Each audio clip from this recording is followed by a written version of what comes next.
Capitalism and the environment. Yeah, that's part of the left religion out there that somehow capitalism is the problem when it comes to the environment, and whether it be waste, whether it be fossil fuels, whether it be toxic waste dumps, whether it be plastics, a myriad of things. They're going to blame it on greed and capitalism as a reason why the environment is so terrible, is so bad. No, capitalism, when conducted properly, is the cure for the environment. It's the answer.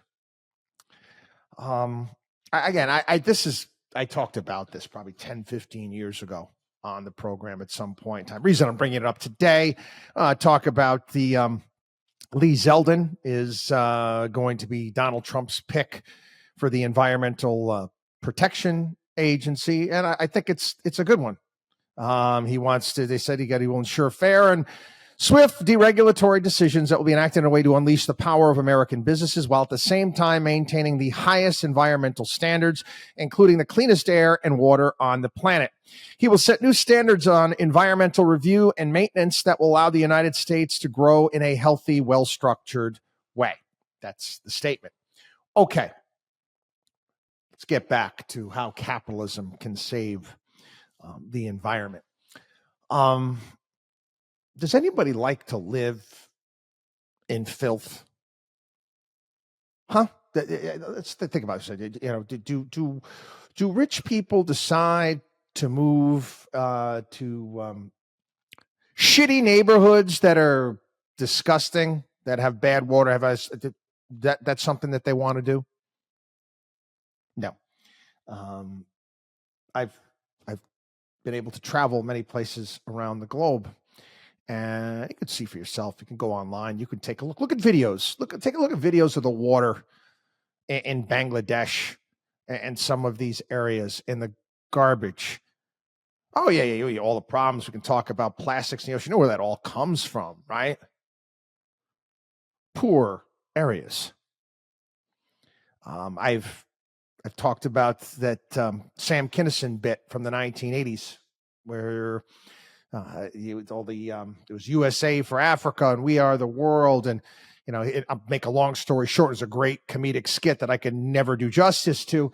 His basic point is stop sending these people food, stop sending them money, send them U-Hauls and tell them to move where the food is. In essence, the same thing.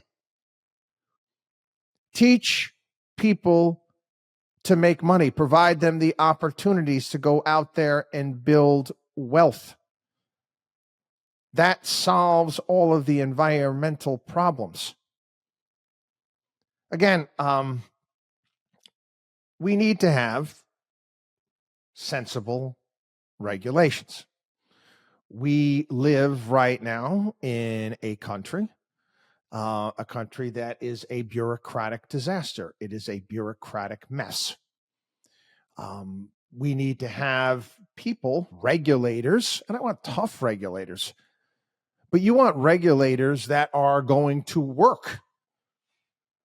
Rather than say no 1,000 different ways and create a myriad of different nonsensical loopholes, why not say, okay, this is a project. This is what our concerns are. Let's figure out a way to make this work where it is going to be phenomenal for the environment, where it's going to help everyone. You cannot have knee-jerk reactions to pseudoscience studies or whatever the fad is at that point in time. Take a good hard look at what's taking place in Europe right now. You want to talk about self-inflicted gunshot wounds. Okay? That's what Europe did to itself with its stupid, they call it green energy policies. How did that work out? How is it working out right now where your people are now getting fired, getting laid off for the first time ever? Companies can't stay in business, not only because you are forcing them to make cars that people don't want, but the energy costs are too high. You don't think that's a factor in doing business? You shut down your nuclear power plants for what? For windmills? For solar? To rely on Russia? How stupid can you be?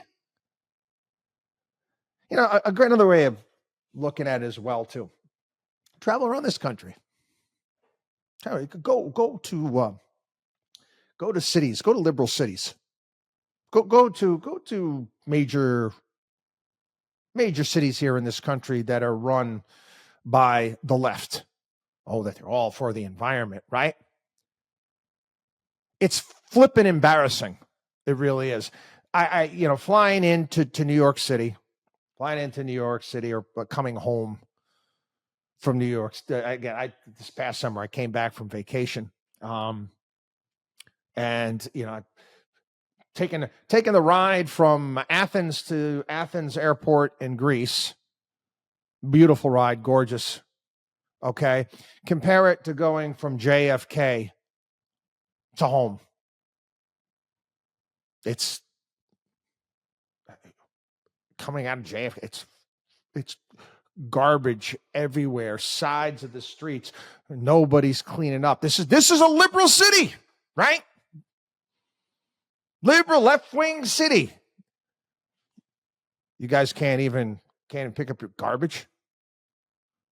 It's disgusting. Hey, it's New York. Ever take a look? Fly into Oakland, San Francisco. It's embarrassing. It's embarrassing. We all, again, I talked about being a good steward. We need to be good stewards of the environment. And that can be done where, guess what? Capitalism can work and the rising tide could lift all boats and we can build more wealth. The world needs energy. The world needs energy and we can do it. We're better equipped than anyone else in the entire world, for crying out loud. I laughed at them. No more gas and no more this. Are you out of your mind? Again, we have respect for individuals here in the United States. Do you think they have that type of respect for individuals in places like China? They don't give a damn. You've seen the smog. I mean, compare the air here in the United States, a place. I mean, are you kidding me? Isn't that what we want everywhere? Isn't that what we need to show people? You get this ridiculous climate conference that's taking place right now. Where's it? Azerbaijan. It's Azerbaijan. The COP29, right? Is that what they're calling it? It's COP29. It's funny. It was this group. It was this fake group that was basically, they recorded the entire thing. They got in contact with the one of the heads of Azerbaijan in their. His name is Elnur Sultanov. He's the deputy energy minister, and he's the chief of the whole climate conference that's taking place. He was recorded discussing investment opportunities there for their oil and gas and developing it in Azerbaijan. All of these people are saying, we're going all towards renewables. Blah, blah, blah. They're all a bunch of crooks and criminals. And you're looking to these people that continue to line their pockets. You see, these places around the globe, they have all of that stuff, but they're controlled by what? They're called, basically, the richest people in the world. Okay? They're controlling all of these things, these autocrats, whatever you want to call them. Okay? They control these massive deposits there. Oh, they'll have their conferences and all that stuff, but come on. But they're selling out. See, we don't do things that way here in this country. We don't. Just be honest, we don't.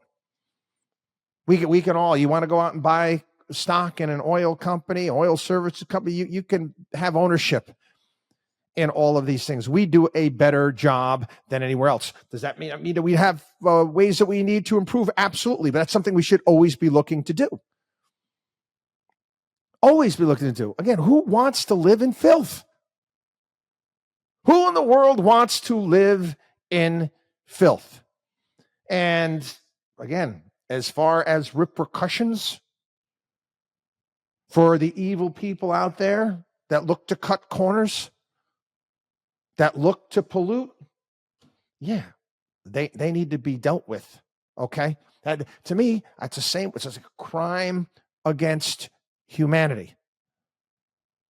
Do we need regulations? Absolutely. Do we need regulations? Do they need to be sensible? Yeah, they do. Can we do it better than anyone else? Damn straight. WatchdogOnWallStreet.com.